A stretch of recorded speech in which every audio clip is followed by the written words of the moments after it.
It's the question everybody is thinking, but may not want to ask. How can I increase the giving at my church? We're talking about that today on the Church Revitalization Podcast.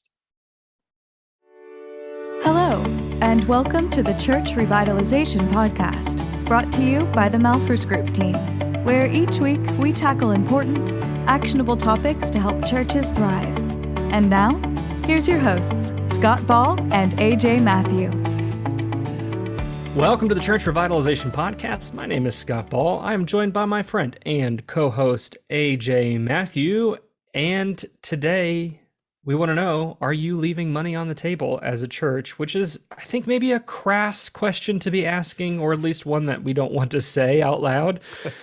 But it's something that we really need to know.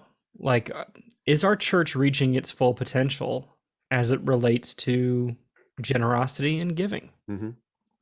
Yeah, and that's the key. I think generosity. I love the word generosity, Scott, and it encompasses more than just finance. But as we're kind of unpacked today, it's part of what I just referred to as sort of holistic discipleship.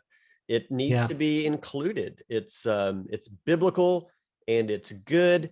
And it helps us to do more ministry when people are generous, not only with their time and other resources, but with their finances, because it's, money is connected to every aspect of our lives, right? Yeah, I mean, it's a huge deal in a lot of households, and it's a huge deal in the church. And I don't know, we really want to avoid it, talking about it and dealing with it. But if we can address it, with scriptural wisdom and kind of get it out from under the rug, then I think we can address it better, and we can all be better for it. Yeah, I think just as a helpful framework to get us started, AJ, for the pastor who might be going, well, how is my church doing as it relates to generosity? How can I sort of objectively know, are we doing well? Are we not doing well? Some churches are not really sure. And so one of the benchmarks that we use, and I just want to be clear, this is not universally true necessarily. There can be exceptions to all of this, but one of the little guideposts that we use, AJ, is per capita giving. Yeah. So on the bottom, sort of a low water mark, the average American, this is the latest data that we have, although this probably needs to be adjusted for inflation some, but the average American gives approximately $26 per week to charity. Okay, so that's on average. So if you can just do some simple math and divide how much revenue you brought in last year, how much in contributions, divide that by your average weekly attendance, and then you can get a per capita number of per person per week.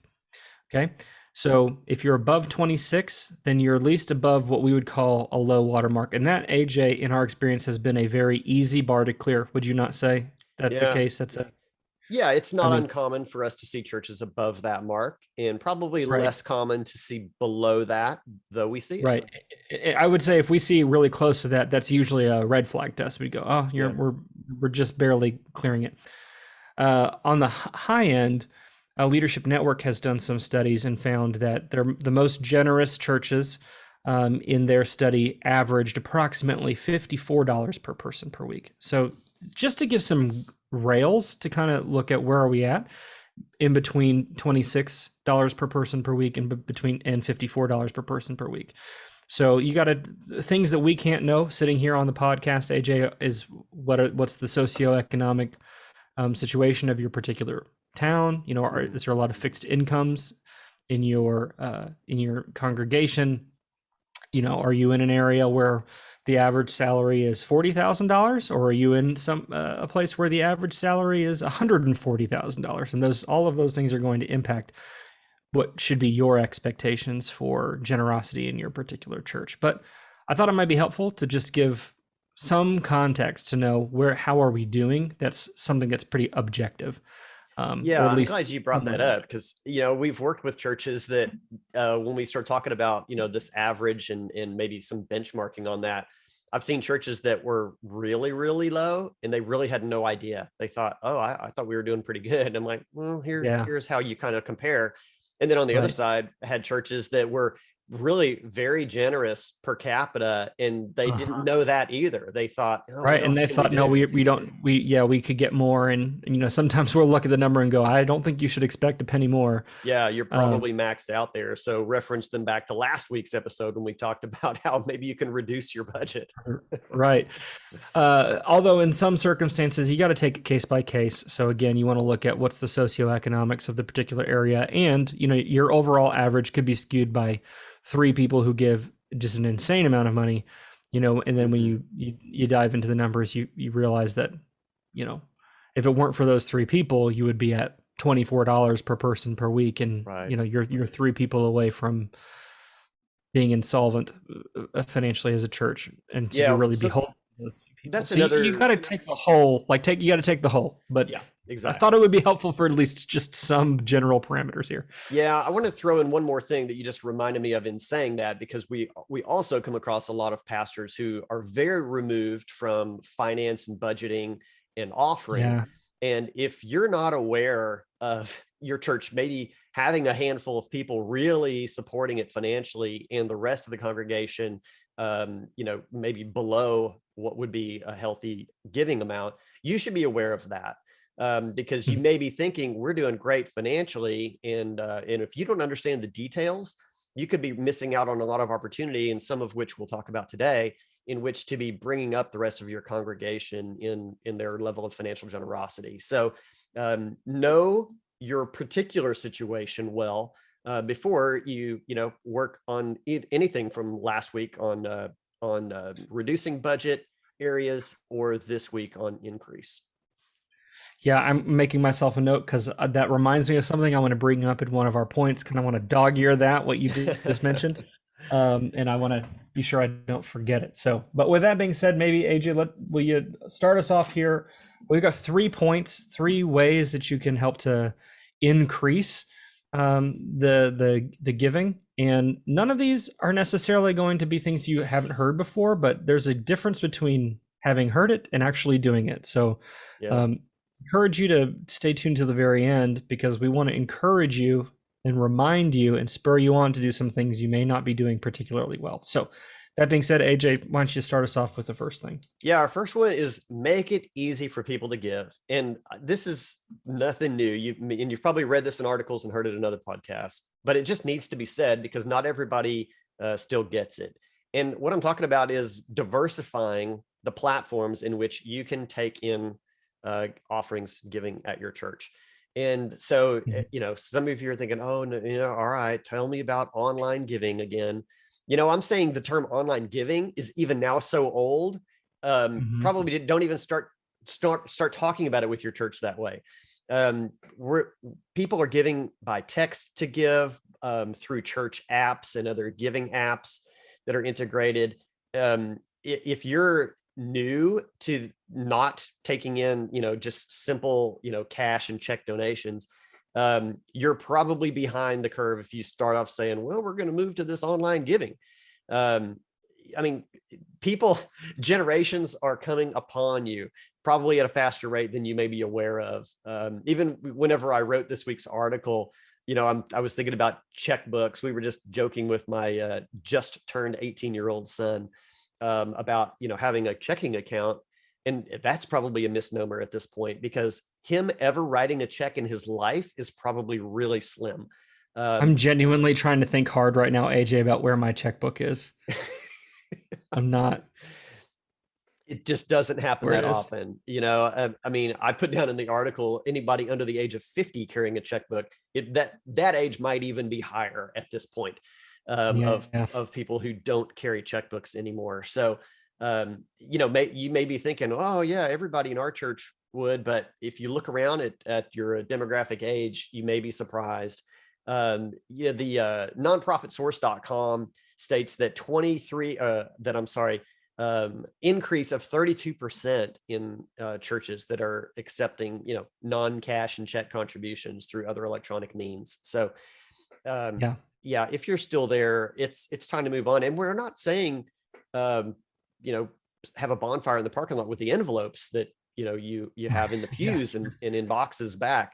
But we're talking about diversification, not eliminating anything. So it's okay to move on.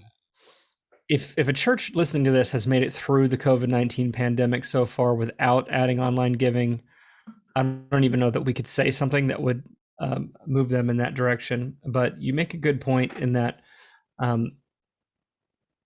it's not just about having it as an option. It's about communicate. How well are we communicating it? So think about that. Just because you offer it doesn't mean that people automatically know how to use it. You've got to really coach people up and also explain why it's a good option. So even faithful givers who have given by check or, put it in the offering plate or an offering box every week, they're likely miss a week because they go on vacation or they're sick or whatever. Sometimes those folks will make it up in the interim and give double because they were out of town or whatever. But very often people don't do that. They just, we missed one or whatever.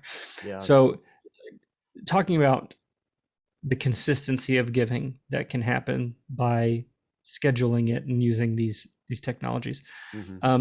I am aware, AJ, of some churches, even through the pandemic, jokes aside, some churches are still struggling to make this transition. And it's generally older people who are afraid of what is lost when you make this transition in terms of finances. They think they see fees that are associated with online giving and so on. And they go, well, I don't want to move to online giving because it's going to cost the church money to do this. Yeah.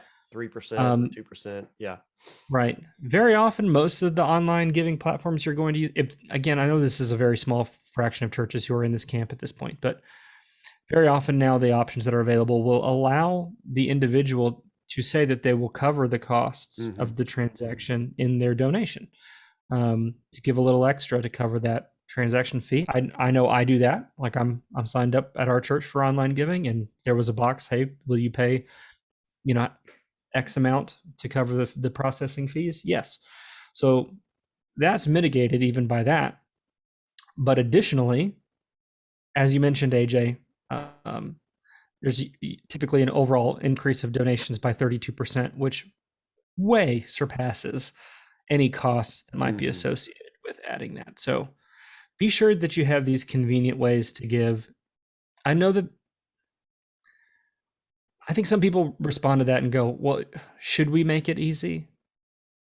Does it make it more holy if it's of a gift, if it's more difficult to make? And I don't know that you could, I don't know if that's an argument we need to try to be making, that we've got to make it as hard as possible to get. I think you could say, much like, meeting people where they are, with the gospel even, why should we make everything, hard or easy in the church? I don't know. To me, this is meeting people where they are.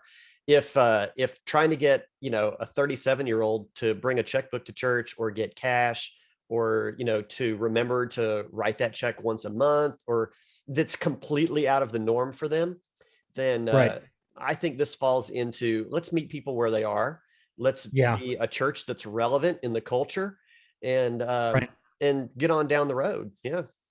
Yeah, that's such a good point. I think that in this particular instance, AJ, you would be placing an expectation on a person that exists nowhere else in society at this point. Right? It would be the only place where someone would be asked, hey, you need to give by a check or by cash.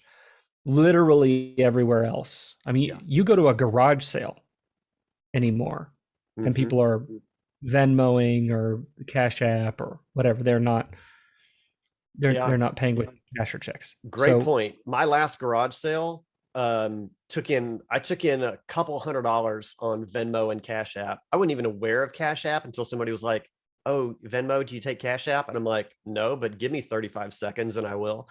So, I put a sign up, Venmo, Cash App, whatever, and people were paying by that. And so, man, great point, Scott. Yeah, if you offer it, you would be putting an expectation on people that no one else does at this point. And so you would, it'd be like asking people to pay in salt.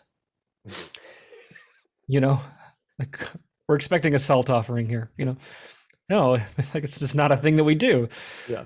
Likewise, people don't pay with things with checks anymore, so don't put that expectation on people. Don't bring 2 pigeons to church next week as your offering. No. Which is a good transition to point number 2. Here you go. Talk about generosity and money in your church. You know, I don't know why it's an avoided topic. It's uncomfortable for some. You know, I don't know. Our church is working through 1 Corinthians right now, and the last couple of weeks have been chapters 6, 7, and you know, there's a little bit of marital relations discussion happening. If we can have those talks, we can talk about money. So this is something that needs to be just brought out more into the open. And I see this really, Scott, as a discipleship issue, because there's a lot of wisdom in Scripture in regards to, you know, how we spend our money and how we view our money to begin with. And if we're not building that into our people, we are failing them in a culture and society that is increasingly more materialistic and money driven. And again, we said at the top of the show, you can't divorce yourself from that. That's the way the world works. The buying and selling of things for our existence. But if we're not teaching our people how to handle that properly and how to worship through that, which is exactly what it is, then we're failing people in a fundamental component of discipleship. Yes. So this is critically important, and you need to understand this. The centrality of offering as an aspect of worship predates the institution of the law with Moses. Okay, so you have the very first story coming out of the Garden of Eden is a story of offering. Mm-hmm. Cain and Abel come and bring an offering. Yeah. You know, and God accepts, you know, Abel's offering. He rejects Cain's offering. And so our attitude in giving is important to God, and what we give and how we give, it matters to God. He's paying attention to these things, and it was for the vast majority of Judeo-Christian tradition, not just a component of worship, but a central, arguably the central component of worship. In fact, when we read in like the book of Haggai, or we read kind of the narrative portions of this in Ezra, the thing that the Israelites do rebuild, even though they fail to rebuild the whole temple, the one thing that they do rebuild is the altar, so that they can resume the sacrifices, and bring the offerings and things like that. And God, in fact, rejects the offerings. He's like, he calls their offerings like dead, likens them to a dead body, to a corpse, because he says your offerings are no good because you haven't done the work that I've called you to do. At any rate, the point I'm trying to make here, AJ, is that we have gone so far from that in most churches. So especially since the pandemic, one of the things that the pandemic has eliminated from a lot of churches is the passing of offering. Mm-hmm. And when that happened, and I understand why, I'm not criticizing that move, but when churches moved to having boxes, they stopped talking about it. When you're about to pass a plate, AJ, you have to talk about what you're about to do. Mm-hmm. When you move to having a box up front or in the back or whatever, it's easy to forget that it's there for your folks. It's also easy for you to forget to talk about the fact that it's there.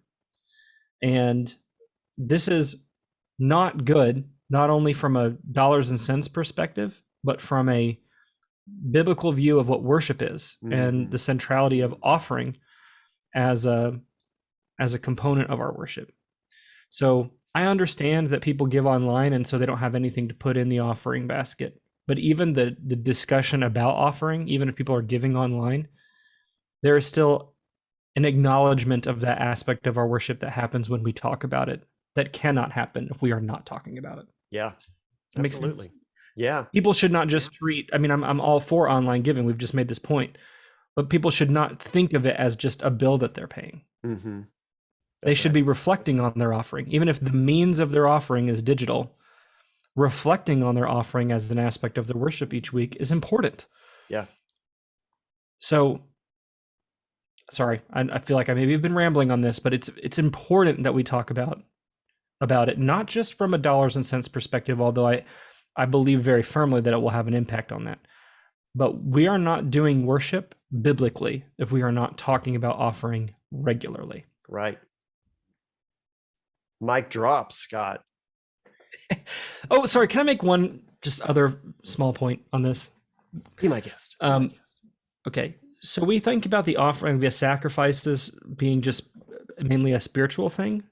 Like they had these blood offerings to cover sin and things like that. Or there was a whole assortment of reasons why someone would give, bring a sacrifice, not just for atonement. Mm-hmm. But it's worth noting that these animals that were slaughtered, AJ, and burnt, brought as burnt offerings, were eaten. Yeah. There was a practical element to this. The priest class was fed right through these offerings, and in fact, people ate. So, for example, the whole stuff from Paul on eating food that has been sacrificed to idols. The issue is not the fact that they are eating food that's been sacrificed. It's that they were eating food that's been sacrificed to idols as common practice for the food that had been sacrificed to be eaten. Yeah. It was to whom was it sacrificed? Yeah, right. So, don't over spiritualize the centrality of the offering in the Old and New Testament. The offerings were bought, yes, for a spiritual purpose, but also for a practical one. It fed people. Mm-hmm. Likewise, don't under spiritualize your offerings and just think about it's money that's coming in to help us pay the mortgage. There's a spiritual component. You hold both in balance. They're both there in the text. Don't overlook it. Right. We've dealt with churches that, had the perspective of either low pay for pastors to no pay for pastors even. And so, I think you could make that biblical case even that part of the offering was to help feed those that were, conducting that work in the temple or tabernacle. So, that could be a whole other episode on salaries. All right, let's hit them with number 3. And to me, this is the most key component. And that is to show people why they should give. Show them the results of their giving. You cannot put too much emphasis on this. People have got to see what the work is that your church is doing. What are you striving for? Why does your church exist, and why should anybody contribute to it? Not trying to separate too much it as an entity apart from God. I mean, it should be inseparable and indivisible. And so doing the work that the Lord has called your church to is what people would want to contribute to and want to see the results of. If you cannot speak to and demonstrate and show the results of what people's generosity is doing through the work of your ministries, then you've got problems. We want to talk to you. We would love to help you with that. But yeah, Scott, I think this is a huge key, and this is probably one of the most probably influential pieces. If you get nothing else out of this episode, talk to people about the results of the ministry that's happening through your church. That's what people would want to give to. This goes back to a scarcity versus an abundance mindset. So this works as it relates to giving. It also works as it relates to volunteer recruitment. When you're always talking about, hey, we're behind on this giving, our budgets, we're in the red, or whatever. That is not an incentive for people to give, although you think that it might be. You might think, oh, well, if we tell people how bad things are, Yeah. they'll take that on the chin and go, I guess I need to step up. Instead, it sounds like this is a sinking ship. I don't know that I want to, why would I want to invest and give of myself into something that's doing so poorly? There's counterintuitively things that appear to be going well. People want to give more to that, right? Yeah. I'm not suggesting that you lie or, be opaque about your financial situation. Don't hear that. But when it comes to your communication, getting up on stage, and what are we talking about? Certainly provide the numbers. If you're in the red, you're in the red. Fine. You want to be sure people see that. But when you're trying to give a reason for why people should give, speak from an abundance mindset.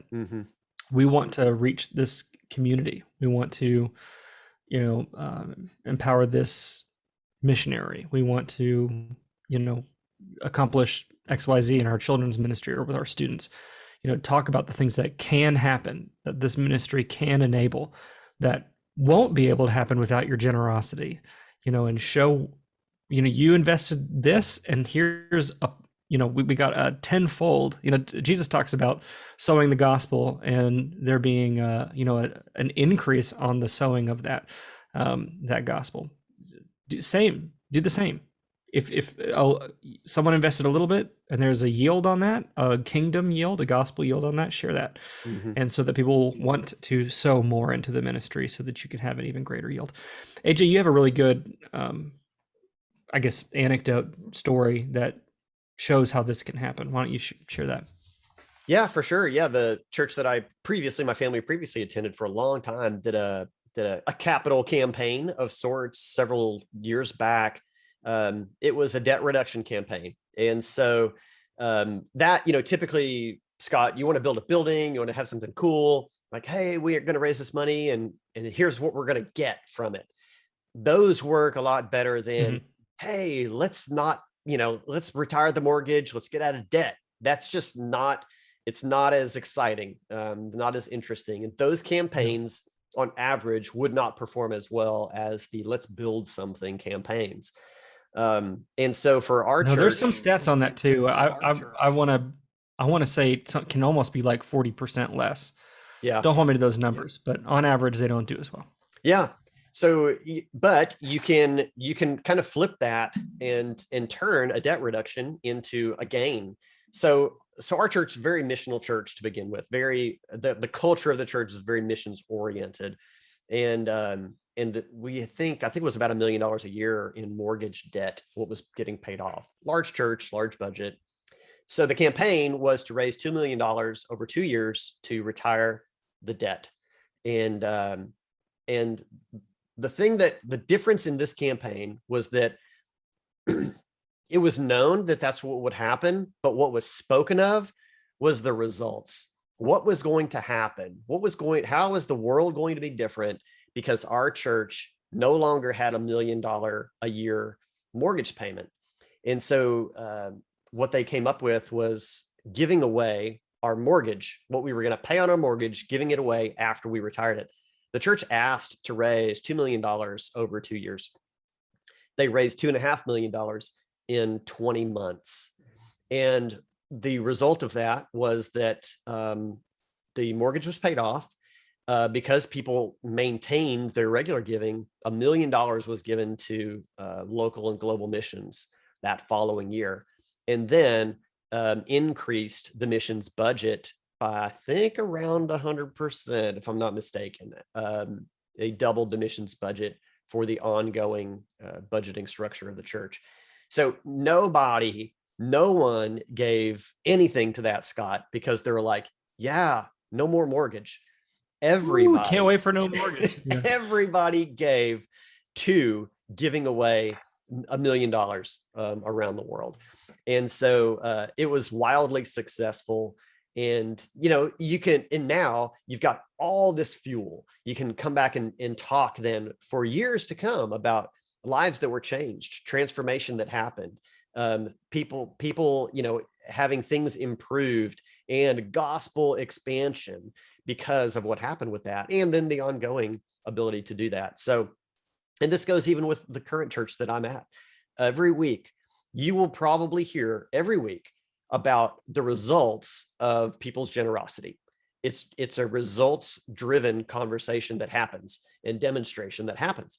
And it's almost in passing. Hey, awesome for you to give. Now's the time to give. And then immediately, what are the results? What's the results of your generosity?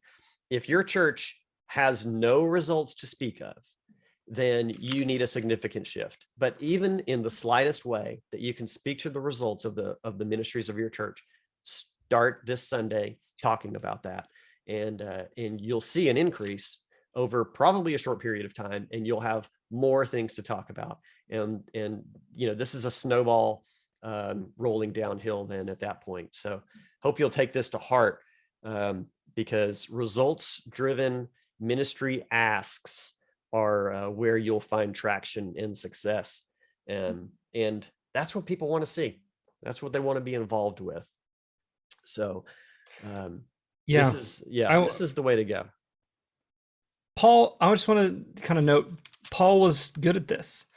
Like, if you think Philippians 4, towards the end of the book, he says, yet it was good of you to share in my troubles. Moreover, as you Philippians know, in the early days of your acquaintance with the gospel, when I was sent out from Macedonia, not one church shared with me in the matter of giving and receiving, except you only.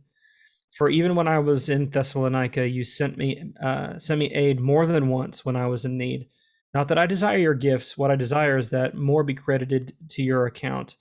I have received full payment and have more than enough. I am amply supplied now that I have received from Epaphroditus the gifts that you sent. They are a fragrant offering and an acceptable sacrifice pleasing to God.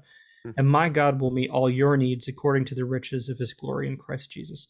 So Paul does a good job of like, I need to tell him, good job, Paul.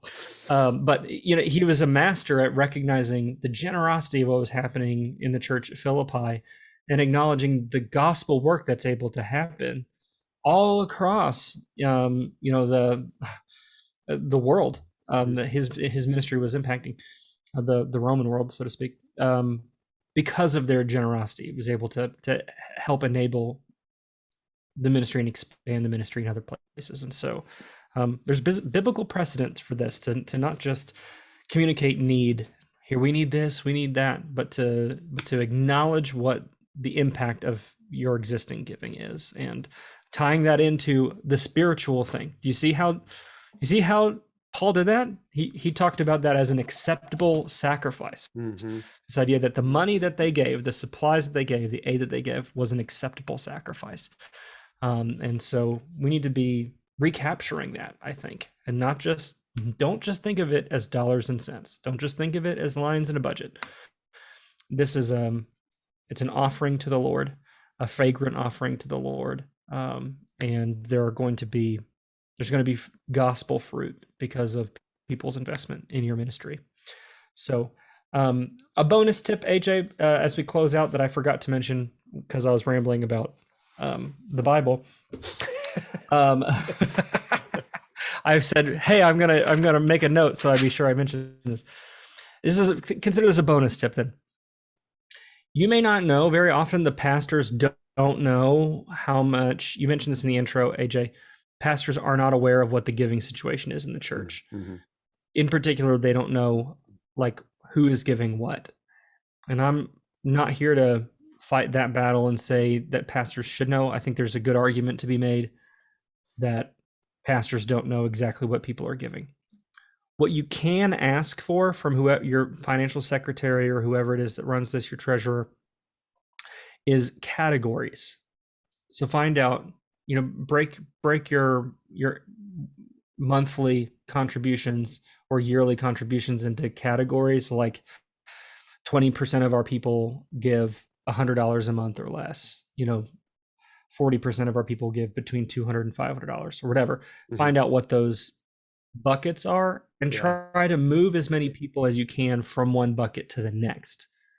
Because very often what people hear, AJ, is when you say, hey, we'd love for you to give more, is they assume that they've got to go from giving $100 a month to $1,000 a month. and people, that's overwhelming to them. Mm-hmm. And so they just check out. Yeah. Yeah. Even 100 to 150 is a huge thing, but going from 100 to 110 is probably doable. That's right. So give 10% more than you were giving. Yeah. Right. Or 20% more than you were giving. That's usually not a hard ask. Mm-hmm. So could I go from 100 to 110 or 120? If I can give 100, I could probably give 120. Likewise, the person who's giving 2,000 might be able to give 2,200 or 2,400 because they're probably giving already according to what their means are. Yeah. So finding out what those giving buckets are and trying to move people along that scale versus trying to get someone who's giving 100 to give 1,000. That's going to be impossible for them in their situation. So I don't know which point that falls under, AJ, but it's just very helpful to think you have these buckets of folks and try to get them to move buckets. Right. Just move up one. Yeah.